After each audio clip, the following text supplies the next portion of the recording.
he enseñado asa, no, asa no, Solo la rama descendente, digo la rama ascendente gruesa, hasta ahí hemos llegado. Ya, pero les he enseñado, por ejemplo, qué es la secretinina, qué es la inulina, La inulina, claro. La glomerular, les he enseñado osmolaridad. Sí, también. La parte del glomérulo también. Sí.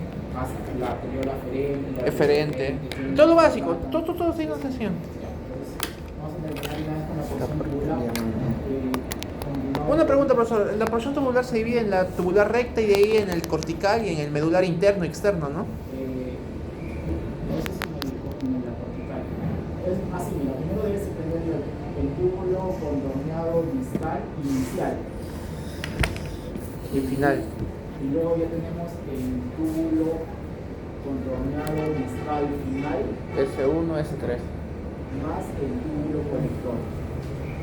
Así es que ¿okay? Buenas tardes, profesor. Hola.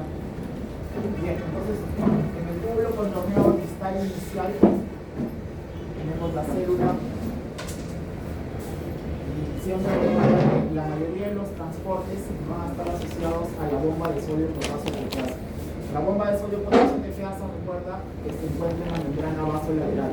Ya saben los dibujos que te pongo, esta será la membrana luminal a tu izquierda y la membrana vasolateral a la derecha. Okay, esta bomba de sodio potasio teteasa hace que se expulsen 3 átomos de sodio y ingresan 2 átomos de potasio. Okay, esto es el motor de todo el cotransporte y transporte de solutos básicamente. Entonces por eso es que se repiten todas las secciones. Lo único que va a modificarse es cómo se da en la membrana luminal.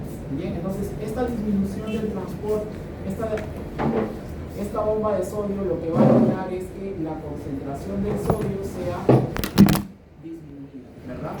Disminuida la concentración de sodio dentro de va a facilitar que en el túbulo contorneado inicial, mediante un transportador, este transportador de campo, El de potasio. ya que lo que permite es que ingrese el sodio junto con el Cloro. cloro, ya, el sodio con el cloro, va a permitir entonces esta disminución de la concentración del sodio y un transporte de sodio con cloro a nivel del túbulo contorneado inicial. No olvidar que este túbulo contorneado inicial es también impermeable al agua, ya, no expresa canales de evaporina, por tanto es impermeable al agua. ¿Okay? Si es impermeable al agua, entonces solamente se va a reabsorber. Diluye la orina entonces. Diluye la orina. Por eso es que es también parte del segmento diluyente. Parte del segmento diluyente junto a la rama ascendente y gruesa del asa de flujo. ¿Okay? Entonces el segmento diluyente es la rama ascendente más la porción inicial del túbulo contorneado distal. Luego, una vez que el sodio está dentro, bueno, va a ser expulsado por la bomba de sodio potasio teteasa. En el caso del cloro, vamos a encontrar que hay unos canales de cloro que van a permitir la salida de este cloro hacia el intersticial. También existe un cotransportador de potasio y cloro que van a permitir que el cloro pueda salir. A su vez también hay unos canales de potasio que permiten que el potasio difunda hacia el extracélula. ¿Bien? Es básicamente eso. Sale Acá, potasio. nota importante, acá participan los diuréticos de tipo tiacidas. ¿Okay? Las tiacidas son unos medicamentos que bloquean a esta bomba que está por acá. ¿Ya? Dato importante porque luego vamos a volver a hablar de los diuréticos. Luego tenemos la porción del túbulo contorneado distal final y el túbulo colector. Entonces a este nivel vamos a tener 3 grupos celulares. Las intercaladas, las alfa y las beta, ¿no? Estos 3 grupos celulares están representados, número 1, por las llamadas células principales. ¿Okay? Las células principales. Estas células principales tiene un mecanismo de reabsorción de sodio y de secreción de potasio que está acoplado a la aldosterona. ¿Cómo así? No te olvides, siempre está presente la bomba de sodio-potasio TPase. Sale el sodio, entra el potasio, eso hace que disminuya la concentración de sodio, pero acá ya no tenemos un cotransporte de sodio, sino que existen unos canales. Existen unos canales de sodio. A estos canales de sodio que están también en la porción, en la rama ascendente delgada, se le llaman canales ENAP. ¿Ya? Son las siglas en inglés para canales epiteliales específicos del sodio. ¿Okay? Canal epitelial específico del sodio. Como cuando tú leas las palabras canal, significa que por un canal lo que va a haber es difusión. ¿Ya? Los canales te permiten difusión, eso es un tipo de transporte pasivo. En cambio, los cotransportadores y los contratransportadores son ¿Es canal específico de qué? Activo secundario. Y en cambio las bombas son activo primario. Entonces, como es un canal, el sodio va a pasar por difusión. Viene por acá el sodio e ingresa hacia la célula. ¿No? ¿Por qué? Porque la concentración de sodio es baja y como el sodio es abundante en el líquido tubular, por gradiente de concentración pasa a través de este canal y esto es mediante difusión. No te olvides, cuando es un canal es transporte por difusión. ¿Listo? Luego tenemos que por acá encontramos otro canal, pero este canal es para el potasio y se llaman canales Ranca. ¿Okay? Estos canales Ranca permiten la salida de potasio. ¿Por qué el potasio sale y el sodio ingresa? ¿Dónde? Porque es a favor del gradiente. El sodio es más abundante fuera de la célula, por tanto tiene tendencia a entrar por su gradiente de concentración. En cambio el potasio es más abundante dentro de la célula y por tanto tiene tendencia a salir, ¿ok? Por gradiente de concentración. Te decía que este transporte de acá está acoplado o depende de la aldosterona. La hormona aldosterona es una hormona producida en la corteza glomerular de la glándula suprarrenal. Corteza glomerular se le llama así porque la corteza de la glándula suprarrenal tiene tres fases: la glomerular, fascicular y la fascicular y la reticular. Entonces, la corteza glomerular es parte de la corteza de la glándula suprarrenal.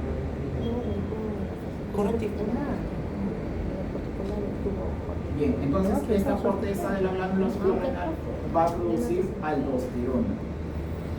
Produce aldosterona. ¿Qué estimula a que la corteza de la glándula suprarrenal produzca aldosterona? Básicamente dos mecanismos. Uno, el incremento del potasio, ¿ya? Hace que la corteza de la glándula suprarrenal libere aldosterona. Y también participa acá la angiotensina 2. Recuerda el sistema renina-angiotensina aldosterona. La angiotensina 2 estimula la corteza suprarrenal a que libere aldosterona. Bien. ¿Cuál es el efecto de la aldosterona? Fácil. La aldosterona tiene los siguientes efectos. Uno, la aldosterona estimula a que se exprese una mayor cantidad de bombas de sodio y potasio TPase. Si hay más cantidad de bombas de sodio y potasio TPase, se va a reabsorber más sodio y por tanto la concentración celular del sodio baja y ese es un estímulo para que se siga reabsorbiendo sodio. A su vez, la aldosterona va al núcleo y hace que se exprese una mayor cantidad de proteínas SNAP, de tal manera que voy a tener un mayor transporte de sodio. Y a la vez hace que se estimule o se produzca una mayor cantidad de canales Ranca, de tal manera que la aldosterona va a tener los siguientes efectos. Uno, estimula la reabsorción de sodio. Dos, estimula la secreción de potasio. ¿Ok? Esos son los efectos que va a tener la aldosterona. Y lo hace mediante tres mecanismos: aumentando los canales Ranca, aumentando los canales ENAP e incrementando la actividad de la bomba de sodio potasio TPase. Esas son las células principales. Bien, luego pasamos ahora a hablar de las intercaladas.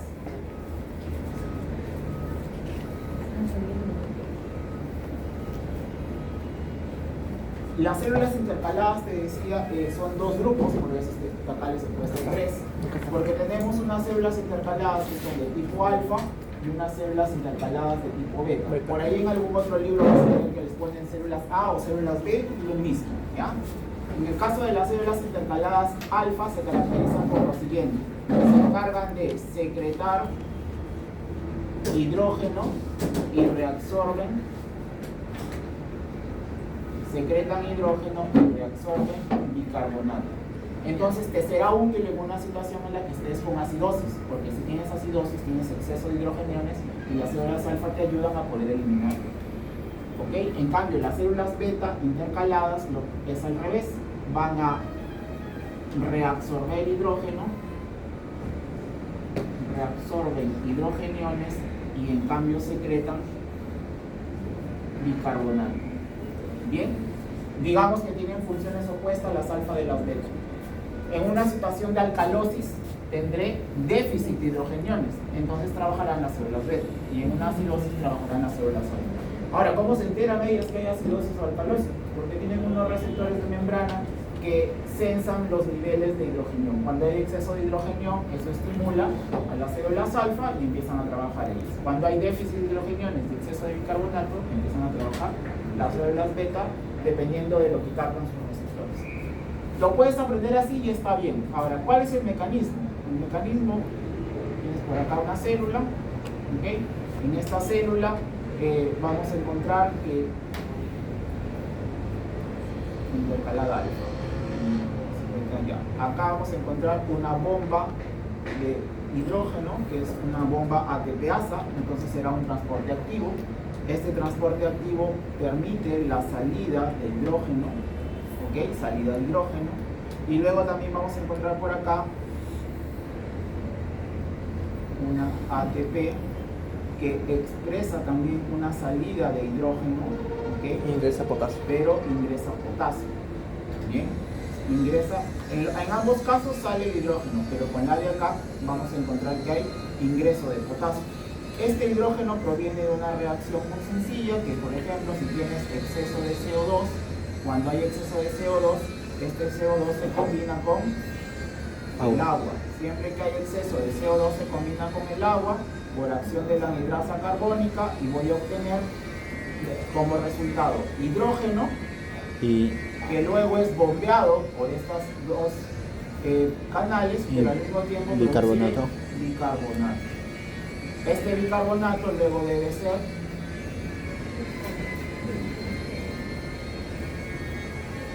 con el cloro. De tal manera que, mira, la célula intercalada alfa logró expulsar, tomar este CO2, convertirlo a hidrógeno y bicarbonato, sacar el hidrógeno y al mismo tiempo ganó bicarbonato.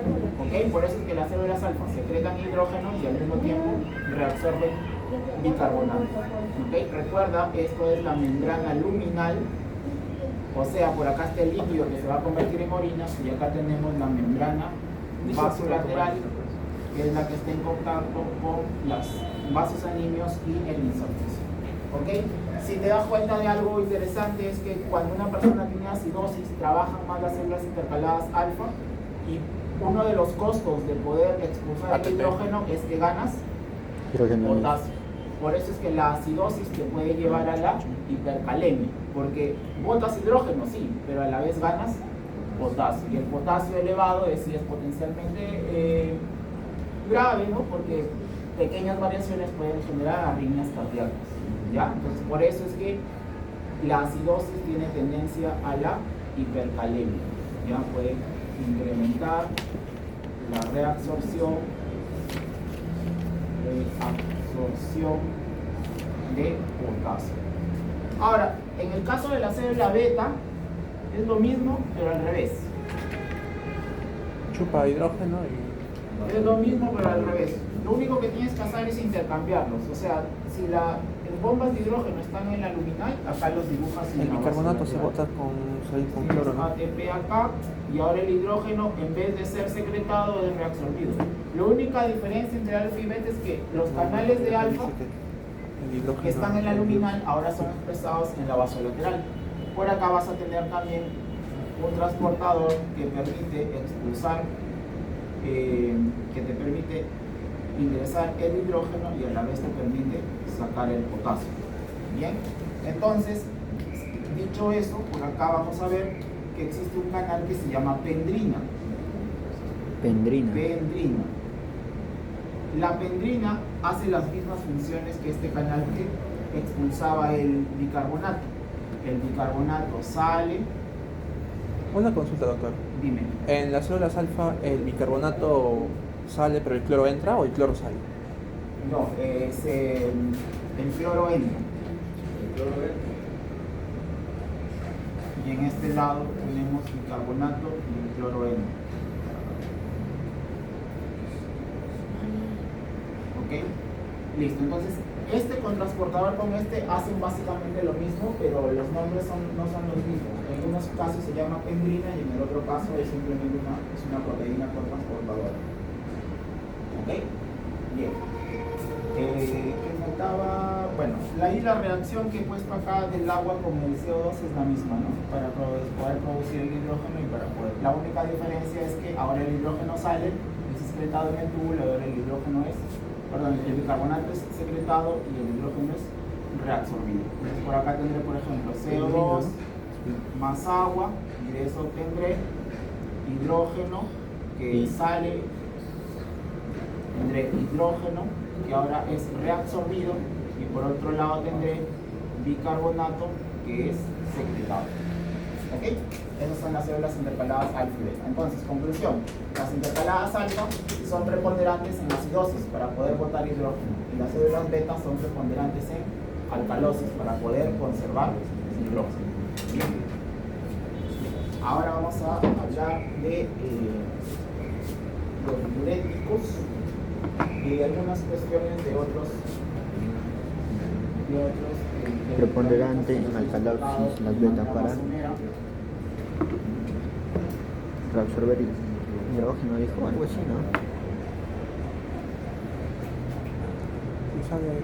Bien. Entonces, yo te había mencionado que si tú aprendes la reabsorción del sodio y del agua, de paso aprendes la reabsorción de casi todos los demás compuestos, pero hay algunos que tienen alguna particularidad y la vamos a mencionar o repasar por acá. Entonces acá tenemos el túbulo contorneado proximal. En el túbulo contorneado proximal se reabsorbe el fosfato, ¿ok? El fosfato inorgánico. El fosfato inorgánico es reabsorbido en un 85% a nivel del túbulo contorneado proximal. Reabsorción del 85% del fosfato inorgánico. ¿Y cómo se reabsorbía? Eso ya lo hemos visto. Se reabsorbe cotransportado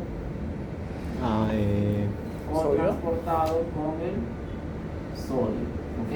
Ahora, ¿y el 15% restante? El 15% restante no se reabsorbe. Ni aquí ni en ninguna otra parte de la nefrona. Simplemente se pierde. Pero no por las puras, sino porque el fosfato sirve como amortiguador. ¿Qué significa amortiguador? Que se une con el hidrógeno y lo retira del líquido tubular. Si el hidrógeno está libre así, ¿qué modifica? El pH, ¿no? Sobre todo, un amortiguador lo que hace es, viene el amortiguador, liga el hidrógeno, ¿no? Y lo tapona, de tal manera que ya no modifica el pH. ¿Ok? Entonces, acá, cuando tenemos el fosfato, se une con el hidrógeno y eso forma este compuesto que va a taponar ese hidrógeno y luego es eliminado con la orina. Como esto de acá puede ser medido en la orina, a esto se le conoce como ácido titulable.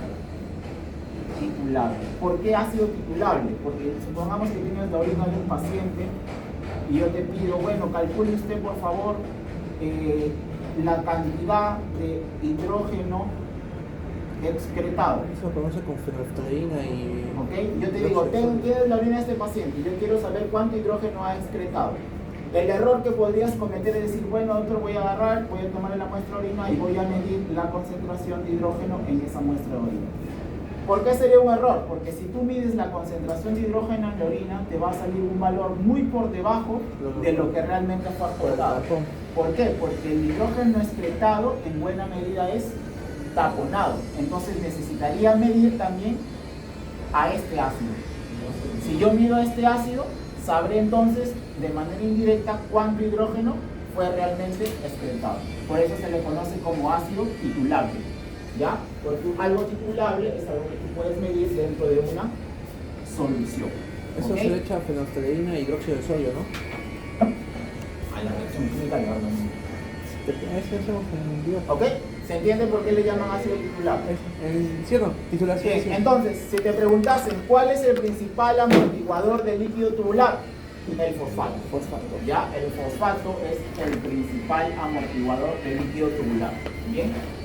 Este fosfato también hay que recordar que es estimulado por unas hormonas, pero de manera negativa. Tenemos la hormona PTH. La PTH lo que hace es disminuir el cotransporte, la proteína que se encarga del cotransporte de sodio con fosfato. Entonces la PTH que va a causar incremento mejor así, va a causar disminución de la reabsorción de fosfato, de tal manera que la PTH hará que el fosfato en la sangre disminuya, porque hace que se pierda con el líquido tubular. Y recuerda que si ya no se absorbió en el túbulo contorneado proximal, ya no será reabsorbido más adelante. ¿Ya? Entonces la PTH estimula disminuye la reabsorción de fosfato. ¿Bien? Otra acción importante de la PTH a este nivel es que cuando la PTH llega hasta el túbulo contorneado proximal, estimula la producción de vitamina D. ¿Ok? La vitamina D es producida en el túbulo contorneado proximal, su forma activa.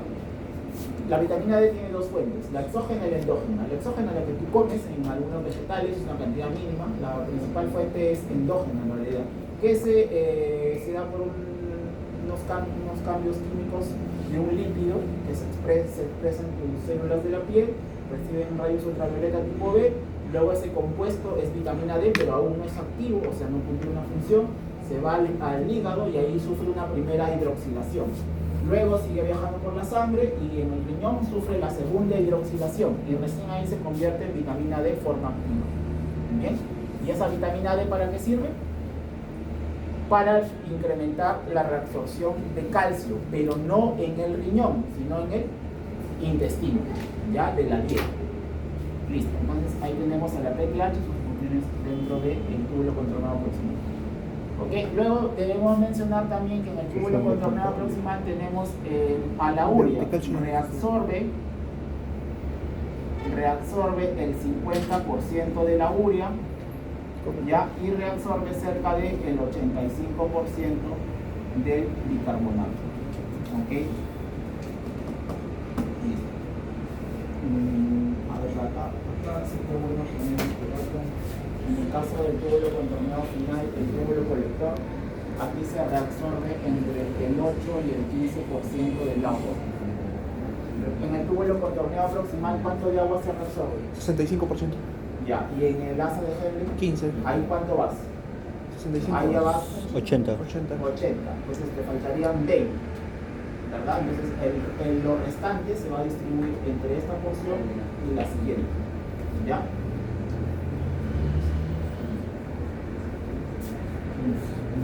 Otros libros le ponen 17, ¿no? Al final le tiene que quedar entre 1 y 3, que es lo que se va a El Gaita eliminar. le pone 20, Bueno, de este 60 y acá este le pone 68. Son pequeñas variaciones. Entonces reabsorbe el 50% de la urea y el 85% del bicarbonato. Entonces todo eso a nivel del túbulo contorneado proximal. Luego avanzamos y llegamos a la rama o la porción descendente del asa de Henle. Acá no hay mucho que hablar porque recuerda que la rama ascendente. La rama descendente chupa urea, creo. Descendente. Esta porción descendente es impermeable Al agua. Es impermeable A solutos. a los solutos. Solamente jala agua. Luego pasamos a la porción ascendente que tiene dos etapas, la delgada y luego tenemos la porción gruesa. Entonces, en la porción delgada, aquí sí vamos a tener reabsorción de sodio, pero lo hace a través de sus canales en agua. Por tanto, es difusión. Bien, difusión. Acá también vamos a tener el reciclaje de la urea. La urea no va a ser reabsorbida, sino va a ser secretada. No te confundas con las palabras. Cuando una sustancia pasa a la luz tubular, se habla de secreción. Y cuando pasa de la luz a las células, reabsorción. Entonces acá será, secreción de La urea. presión ascendente, ¿ves? ¿Ok? Y lo hace a través de unos canales UTA2. La rama descendente. Ya, secreción de la urea. Recuerda que la urea había sido reabsorbida en un 50% en el túbulo contorneado proximal. Por acá pasa y por acá vuelve a ingresar. Falta todavía saber cómo es que llegó a estar ahí en el intersticio.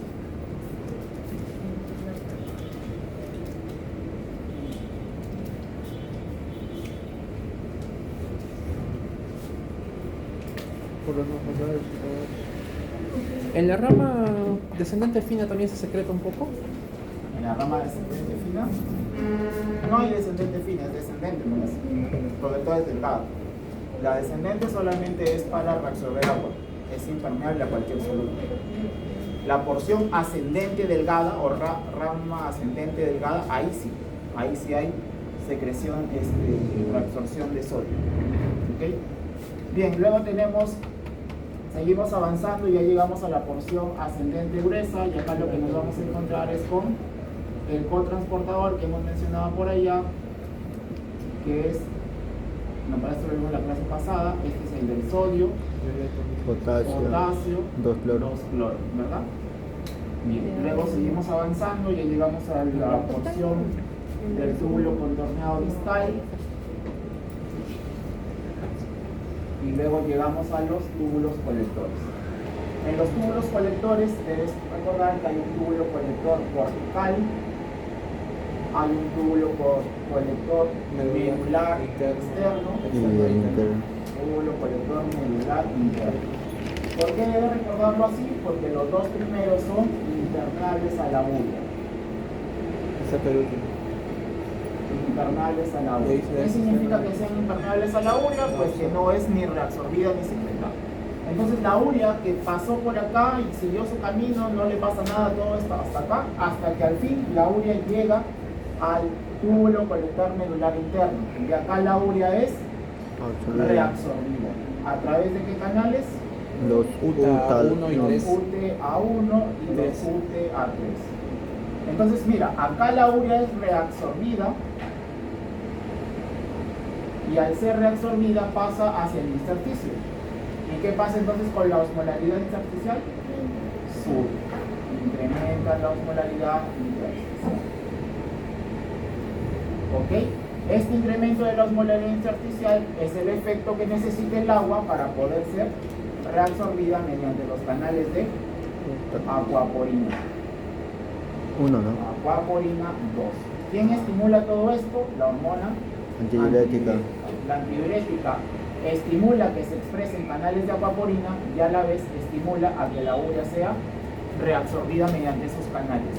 ¿Por qué se necesitan los dos efectos? Porque para que el agua se mueva debe haber una diferencia de osmolaridad. Si solamente expresa aquaporinas pero no hay diferencia de osmolaridades, el agua no se mueve. Si solamente cambias la osmolaridad pero no tienes canales, pues tampoco va a pasar el agua. Por eso que el ADH tiene ambos efectos. Y esta urea que ya está acá, en el intersticio, luego viene a ser reciclada. Por eso es que acá se reabsorbió y acá se secretó. Vuelve por acá, regresa por el tobogán y otra vez se reabsorbe y va dando vueltas. Por eso se le llama entonces a esto reciclaje de la urea. Ahora, hay una en la orina, claro, porque si hay niveles bajos de ADH, hay una porción de urea que se pierde igual. Bien, eso se llama reciclaje de urea y permite la reabsorción de agua y el incremento del gradiente cuántico medular. Ahora, respecto al calcio, el calcio ya se reabsorbe el 90%, es reabsorbido en el túbulo contorneado proximal, en la rama ascendente gruesa del Henle, incluso en el túbulo contorneado distal, ¿ya? Principalmente ahí o mediante un mecanismo por transporte activo, que es por vía paracelular. Te enseñé la semana pasada que, por ejemplo, en la porción ascendente gruesa, el calcio era arrastrado porque había una diferencia de gradiente eléctrica. En el caso del túbulo contorneado proximal, por un arrastre por solvente, porque el agua cuando avanzaba llevaba consigo algunos cationes, entre ellos el calcio. Entonces la mayor parte del calcio se reabsorbe por vía paracelular. Es un transporte de tipo pasivo, que solamente es por gradiente de concentración y o gradiente eléctrico. El calcio que queda, o sea, ese 8-10% restante, ese 8% restante del calcio que no fue reabsorbido previamente, ya va a ser reabsorbido en las siguientes porciones, pero reabsorción por transporte de tipo activo. ¿Okay? Por transporte activo. Y ese transporte activo está estimulado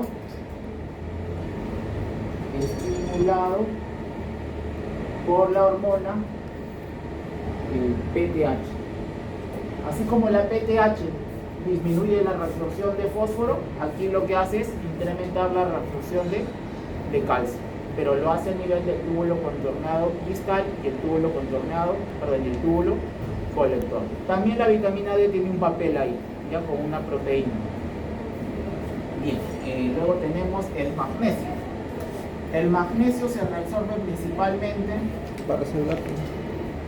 ya reabsorción paracelular. Si es paracelular, tendremos que es un transporte pasivo, y esto se da en el túbulo contorneado proximal, en la rama ascendente gruesa del Henle y en el túbulo contorneado distal. Bien. ¿Por qué es importante el magnesio? Biológicamente, ¿qué funciones cumple? Activador enzimática. Cofactor enzimático de varias reacciones metabólicas trascendentales, como por ejemplo la respiración celular, también replicación del ADN, tiene varias funciones importantes del magnesio. Entonces es uno de los oligoelementos más importantes. Ya también en la mielinización, un montón de procesos biológicos. Este magnesio tiene una particularidad que es competitivo con el calcio, porque como los dos son cationes positivos y ambos tienen un mecanismo de transporte paracelular, compiten por ver quién pasa primero. Entonces un incremento de los niveles de calcio va a hacer que el magnesio se reabsorba menos, y un incremento en los niveles de magnesio hará que el calcio se reabsorba menos también. ¿Ya? Entonces acuérdate de ese dato que es importante en algunos cursos de clínica. El magnesio con el calcio compite. Si se reabsorbe más uno, se deja de reabsorber un poco el otro. ¿Ya? Entonces tiene una reabsorción paracelular competitiva con el calcio. De tal manera que, por ejemplo, si yo tengo una hipercalcemia, me va a llevar probablemente a una hipomagnesemia. ¿Ok? Y viceversa. ¿Ya? Son competitivos. Y ahora sí, para ya pasar a ácido base, los diuréticos. Uno, tenemos a los diuréticos que son inhibidores de la anhidrasa carbónica. La anhidrasa carbónica es la enzima que cataliza la conversión de agua y de CO2 para que pase a ser ácido carbónico, ¿verdad? Entonces, en la primera parte del túbulo contorneado proximal, ¿cómo se reabsorbe el sodio? Principalmente asociado a... Recuerdan, les puse la mitad del túbulo contorneado proximal es sodio, se reabsorbe principalmente con bicarbonato, y la segunda mitad principalmente con el cloro. Entonces, si yo bloqueo a la anhidrasa carbónica, ¿qué pasará con la reabsorción de bicarbonato? Se disminuye. Si hay menos anhidrasa carbónica, hay menos producción de bicarbonato, por tanto, habrá una menor reabsorción de bicarbonato. Y es importante porque el bicarbonato en el túbulo contorneado proximal se reabsorbe casi en su totalidad, mucho, ¿no? En el 85%. Entonces, si tengo menos reabsorción de bicarbonato y el sodio se une o se reabsorbe junto con el bicarbonato, también tendré una menor reabsorción de sodio. ¿Y qué pasa si el sodio se acumula en el líquido tubular? ¿Qué pasa con la osmolaridad del líquido tubular? Aumenta. ¿Y si hay más osmolaridad en el líquido tubular, se va a reabsorber el agua de igual manera? No. ¿Por qué? Porque vamos a imaginar que si acá afuera era 600, ¿ok? Y acá originalmente era, por decir, 300, ahí la diferencia, la fuerza que lo mueve son 300. Pero si en cambio el sodio no se está reabsorbiendo allá y se acumula en este líquido, acá tendré de repente ya 400. De tal manera que la fuerza que mueve la reabsorción es menor. Ese es el mecanismo mediante el cual funciona un diurético. Un diurético lo que quiere hacer es que orines más. Entonces, acumulando sodio en el líquido tubular va a hacer que el agua se quede con el sodio. No te olvides que el sodio ya influye en la reabsorción del agua, pero el agua se puede reabsorber independientemente del sodio. ¿Okay? Donde el sodio se va, el agua lo sigue, pero donde el agua va, no necesariamente sigue el sodio. ¿Por qué? Porque, por ejemplo, acá hay reabsorción de agua independientemente del sodio, porque depende de la antidiurética. En cambio, cuando el sodio va de un lado al otro, siempre atrae al agua, por ósmosis. ¿Ya? Porque recuerda que el sodio es el catión más abundante y tú has aprendido tu fórmula de osmolaridad, es 2 sodios. Significa que el sodio es el que tiene la mayor carga de osmolaridad. Donde el sodio se vaya, el agua lo va a seguir. Pero no necesariamente el agua va a influenciar en el sodio. ¿Ya? Listo, entonces ese es un inhibidor de la dihidrasa carbónica. Acá un ejemplo de estos medicamentos son la acetosolamida. ¿Okay? Recuerda, no voy a poner pues que el diurético hace que orines más, ¿no? Por eso se llama diurético, eso ya se sobreentiende, ¿ya? Luego tenemos a los diuréticos de asa. Obviamente se les llama de asa porque van a actuar a nivel de del asa de Henle, específicamente a nivel de la porción ascendente gruesa del asa de Henle. Entonces es negativo de este cotransportador. Si bloquea a este cotransportador, ¿qué pasará con la reabsorción de sodio, potasio y cloro? Disminuye la reabsorción de sodio, potasio y cloro. Toma mucha agua. ¿Okay? Disminuye la reabsorción de sodio, potasio y cloro. ¿Y qué pasará con la reabsorción del calcio?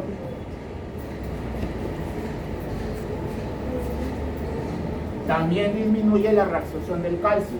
Los diuréticos de asa, por tanto, pueden producir Calcemia.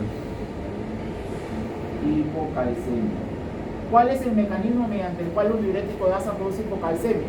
Que si bloqueo esto de acá, no se va a generar el gradiente eléctrico que motivó que el calcio sea reabsorbido. Revisa tu clase la semana pasada y te puse que en el asa gruesa ascendente, para que el calcio sea reabsorbido por vía paracelular, requería que el líquido tubular se vuelva positivo. Si esto se bloquea, ya no va a haber ese estímulo para que el calcio sea reabsorbido por vía paracelular. Por eso es que los diuréticos de asa son productores de hipocalcemia, ¿ya? Y se usarán para tratar la hipercalcemia. Luego tenemos a los diuréticos de tipo tiacídicos o las tiacidas. Acá el ejemplo clásico de una tiacida es la hidroclorotiacida. Y acá el ejemplo es la furosemida. En cambio acá el ejemplo es la hidroclorotiacida. Bien. Estas tiacidas van a bloquear a este otro canal que se encarga de reabsorber sodio con cloro. Las tiacidas bloquean a este de acá y es el mismo efecto. ¿Qué pasa si bloqueo el transporte de sodio? El sodio se acumula y eso jala agua y por tanto orinarás más. ¿Ya? De tal manera que las tiacidas disminuyen entonces la reabsorción de sodio, de cloro y también de potasio. La diferencia, y por eso les gusta preguntar esto en el ENAM o en el examen de salud, es que las tiacidas, en vez de causar hipocalcemia, causan hipercalcemia, incrementan la reabsorción incrementan la reabsorción de calcio. Ahora, ¿cuál es el mecanismo mediante el cual una tiacida puede lograr eso? Pues eso se da porque en las células de tipo principales vamos a encontrar por acá que hay un transportador del calcio.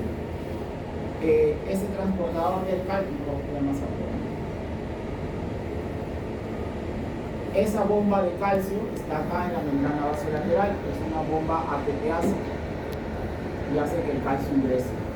Pero también hay un contratransporte del calcio que es reabsorbido, pero el sodio ingresa. Entra el sodio. ¿Okay? Entra el sodio. Entonces lo que van a hacer los diuréticos tiacídicos es que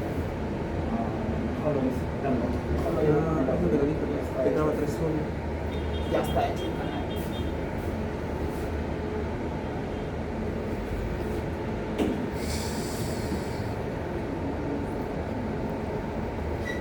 De acá, porque acá está el canal del sodio y del cloro.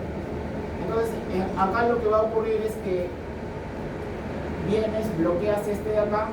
Entonces, como acá tenías un transportador del calcio que hacía que el calcio se meta, ¿ok? Y acá tenías un transportador que hacía que el sodio ingrese. Si yo bloqueo este canal, ¿qué va a pasar con la concentración de sodio acá? ¿Disminuye? Disminuye. Si disminuye la concentración de sodio, va a haber más gradiente para que el sodio quiera entrar. Por tanto, estimula este contratransportador de sodio calcio. O sea, el sodio se mete más, con mayor avidez a la célula, y de llama lo saca el calcio.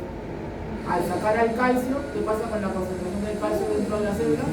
Baja. Y el calcio que estaba fuera del líquido, ahora va a querer Entrar. Por eso es que las tiacidas generan hipercalcemia y los diuréticos de asa generan hipocalcemia, al revés. Y finalmente tenemos ahora a los diuréticos que son los llamados ahorradores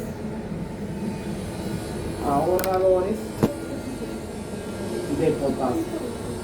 Los ahorradores de potasio, como su nombre indica, van a eliminar sodio pero no potasio, porque si te das cuenta, el diurético de asa, ¿quién bota? Al potasio con el sodio, los tiacidas también, y por acá también sale sodio, y si sale sodio se pierde el potasio. En cambio los de acá no. Los ahorradores de potasio actúan directamente en el sodio. ¿Cómo lo hacen? Uno, son bloqueadores de los receptores de aldosterona. Bloqueadores de los receptores de aldosterona. ¿Qué pasa si tú bloqueas a la aldosterona? ¿Dónde está la aldosterona? Acá. Si bloqueo a la aldosterona, no hay muchos de estos canales de bomba de sodio, tampoco los ganta, tampoco los SINAP, y con eso no se va a reabsorber, no se va a perder potasio. Acá el ejemplo clásico es la espironolactona. Y luego tenemos B, a los bloqueadores de los canales ENAP. ¿Ok? El ejemplo de los bloqueadores de los canales ENAP está la amilorida. Si bloqueas a los canales ENAP, que son los que están por acá, entonces el sodio no entra, el sodio se acumula en la luz tubular, eso jala agua y aumenta la diuresis. A su vez, como el sodio no ingresa, la bomba de sodio potasio que hace ya no trabaja porque no tiene que sodio botar y por tanto entra menos potasio y menos potasio es eliminado. Por eso es un ahorrador de potasio. Y si quieres un quinto grupo de diuréticos, tendríamos a los diuréticos de tipo osmóticos. Los diuréticos osmóticos simplemente hacen su efecto por ósmosis. Ahí el ejemplo es el manitol. ¿Qué es el manitol, chicos? Estoy estudiando bioquímica. No espero para la síntesis de... ¿Qué es el manitol? ¿Estás de sueño? No te preocupes, pero puedes salir, no hay problema. Pero si vas a estar durmiendo así, sí es un poco incómodo. El manitol, chicos. Pues sí lo hemos visto, ¿no? En química. Amilorida, dicen ahí. Ese es amilorida, ¿no, doctor? Sí, amilorida. El manitol es un carbohidrato, ya solo que es un carbohidrato que no se puede, ¿Sintetizar? no entra a las células. ¿Te acuerdas cuando has leído la parte donde ves los líquidos corporales? ¿Cuáles son los marcadores para poderle calcular el líquido extracelular? Ahí se usa el manitol, porque el manitol no difunde. El manitol se queda ahí nomás en el extracelular. Y como se queda en el extracelular, jala agua, hace que el agua que está dentro de las células pase al intersticio. Entonces el manitol, cuando viene por acá, el manitol se filtra y no se reabsorbe nada, sigue su camino, y lo único que hace mientras va avanzando es jalar más agua, por eso es que te hace orinar más. También se usa para el tratamiento del edema cerebral. Un paciente, por ejemplo, que tiene un traumatismo encefalocraniano, genera edema de sus neuronas, tú le inyectas manitol y hace que el agua de las neuronas salga de las neuronas y se vaya al extracelular, y con eso disminuyes el edema cerebral. Pero a costa te hace orinar más. Por eso un paciente que está con traumatismo encefalocraniano y tratamiento con manitol, generalmente su diuresis sube. La inulina es la inulina también puede tener efectos móticos, pero no es tan alto. Otro que puede tener efectos móticos es la glucosa. En los diabéticos, por ejemplo, el mecanismo mediante el cual se produce más diuresis o lluvia es porque la glucosa, como no se reabsorbe, ¿dónde se reabsorbe la glucosa? Tú me contorneas aproximadamente. Si acá, por ejemplo, supongamos que este paciente tiene 500 de glucosa, este se satura con 200, o sea, ya el resto, los demás pasó ya. Entonces, como ya pasó, jala agua y orinan más. Por eso los diabéticos tienen poliuria, porque la glucosa hace un efecto osmótico. Ya toda aquella sustancia que se quede en la luz tubular y que no pueda ser reabsorbida, jala agua, hace un efecto osmótico. ¿Bien? Poliuria. Y ahora sí ya vamos a hablar del equilibrio ácido base. Foto.